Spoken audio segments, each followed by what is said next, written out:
ఏం చేసినాక సగ్గుబియ్యం పాయసం ఎండాకాలంలో చలువ చేసిద్ది పిల్లలకి, పెద్దవాళ్ళం మనకైనా చలువ చేసిద్ది.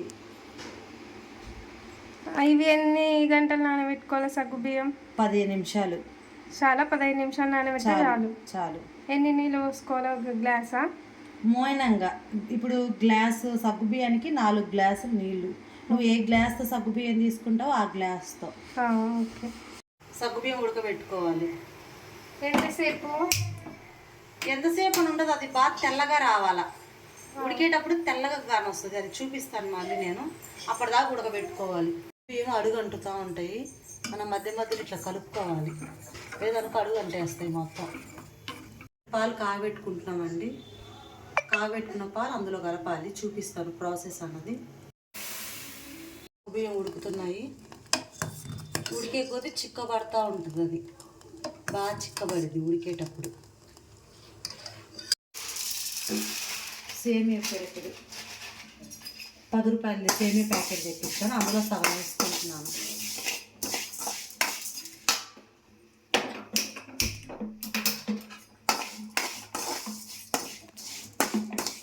ఒక బ్రౌన్ కలర్ రావాలి సేమియాలు మొత్తం. ఈ కొన్ని సరిపోతాయా? సగ్గుబియ్యం వేసుకుంటున్నా. సగ్గుబియ్యం సేమియా పాయసం అన్నది అందుకేగా, సగం ఇవి సగం అవి. అచ్చం సేమియా పాయసం అంటే సేమియా మాత్రమే వేస్తారు, సగ్గుబియ్యం వేరు. ఈ సగ్గుబియ్యం సేమియా పాయసం రెండు వేస్తారు. ఇదిగోండి బ్రౌన్ కలర్ చేంజ్ అవుతుంది ఒకసారి, చాలు. ఇంకా ఇందులో సేమియాలు వేసుకుందాం మనం.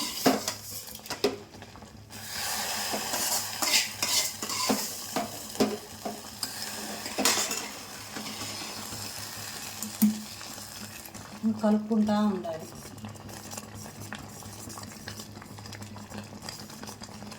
పడుతున్నాయి కదండి, చూడండి. మనం ఇప్పుడు పాలు కలుపుకుందాం. 1/2 లీటర్ పాలు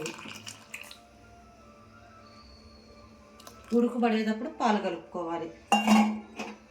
ఒకసారి కలుపుకుందాం, మొత్తం కలుపుకొని చక్కెర వేసేసుకుందాం. ఇక పాలు కలుపుకున్నామండి, ఇందులో పంచదార వేసుకుందాం. ఇంకా మనం అడుగంటకుండా కలుపుకుంటూ ఉండాలి. సేమియా వేసాం కదా, అడుగంటుతూ ఉంటాయి. జీడిపప్పు, కిస్మిస్. మన టీ తాగే గ్లాసు దీంతో గ్లాసున్నర చక్కెర పట్టింది.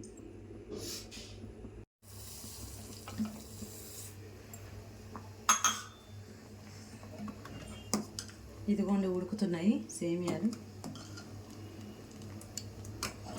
సగం గ్లాస్, ఇది కూడా మిగతా సగం గ్లాస్.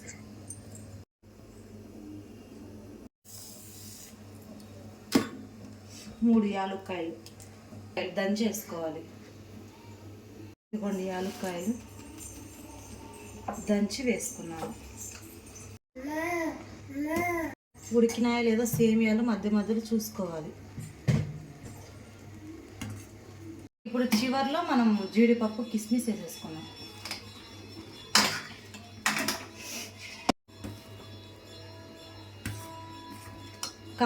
చిన్నపిల్లలకి మోషన్స్ అవుతాయి కదండి, ఎప్పుడైనా మోషన్స్ అయిపోయినప్పుడు ఈ సగ్గుబియ్యం తాగిస్తే మోషన్స్ కంట్రోల్ అవుతాయి. జిలేబీ తెచ్చి తినిపించినా మోషన్స్ ఆగుతాయి అంటారు పెద్దలు. ఇది ఒక టిప్పు. నేనైతే గ్లాసున్నర కలుపుకున్నానండి చక్కెర. మీ ఇష్టం, మీరు ఎక్కువ తినే వాళ్ళైతే కొద్దిగా ఎక్కువ కలుపుకోవచ్చు. మాకు గ్లాసున్నర, టీ గ్లాసున్నర అయితే మాకు సరిపోయింది. మనం తినేదాన్ని బట్టి కలుపుకోవాలి. కంప్లీట్ అండి. చూడండి, సగ్గుబియ్యం ఉడికినప్పుడు ఇట్లా కనిపిస్తుంది తెల్లగా.